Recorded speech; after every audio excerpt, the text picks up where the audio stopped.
Section 41. 3 Prose Poems by Helen Rootham, from the French of Jean-Arthur Rimbaud. 1. Fairy. At the birth of Helen were present the saps of beauty, which flow in the untrodden shadows, and in the still radiancy of the astral silence.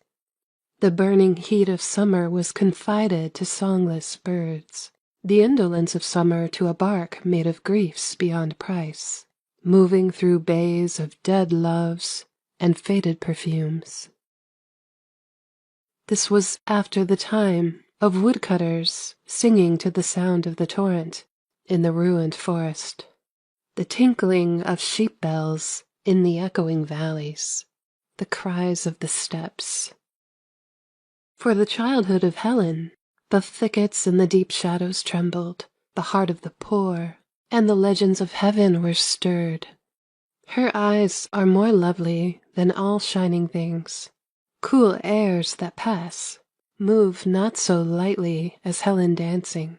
More precious is she than the joy of perfect beauty, than the joy of the perfect hour. 2. Childhood. 1. This black-eyed, yellow-maned idol has neither family nor courtiers. More noble is she than a Mexican legend or a Flemish fable. The staring azure and greenery, which is her kingdom, runs along level shores, those shores which the shipless waves have called by names so ferociously Greek, Slav, and Celtic. On the forest verge, where dream flowers tinkle, glitter, and shine, sits the young girl with the orange lips. Her knees are crossed in the crystal flood, which wells up in the meadows, her nakedness clothed by the passing shadows of the rainbows, by the shadows of the flowers and sea. Ladies promenade on the terraces near the sea. There are infantas and giantesses. Stately negresses sit in the verdigris moss, jewels upright on the slippery ground of the shrubberies and the thawing gardens. There, too, are young mothers and grown-up sisters, in whose eyes are countless pilgrimages, sultanas, princesses of haughty bearing and tyrannical costumes, little foreigners, and persons gently unhappy. How irksome is the hour of "darling child" and "darling heart." 2. It is she, the little dead child, behind the rose bushes. The young mother, who is dead, comes down the flight of steps. The cousin's open carriage creaks over the sand. And there is the little brother. He is in India. There, in front of the setting sun, against the field of gillyflowers. And those old people who have been buried now stand erect in the wallflower rampart. A swarm of golden leaves surrounds the general's house. They are in the south. You must follow the red road to reach the empty inn. The castle is for sale, and the shutters have dropped off. The key of the church must have been taken away by the priest. Round the park keeper's lodges are empty. So high are the palisades that one can see nothing but the rustling tree-tops. After all, there is nothing to see inside. The fields slope up to the villages, left empty of cocks and anvils. The sluices are open.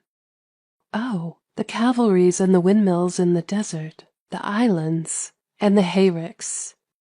Magic flowers hummed all around. The gentle slopes lulled them to rest. Beasts of a fabulous elegance walked about. Far beyond, over the sea, that eternity of hot tears, clouds massed themselves. 3. In the wood there is a bird. His song checks you and makes you blush. There is a clock which does not strike the hour. There is a bog in which is a nest of white beasts. There is a cathedral which comes down, and a lake which goes up. There is a little carriage standing forsaken in the underwood, or it comes down the path at a run, decked with ribbons. There is a troupe of little actors in costume.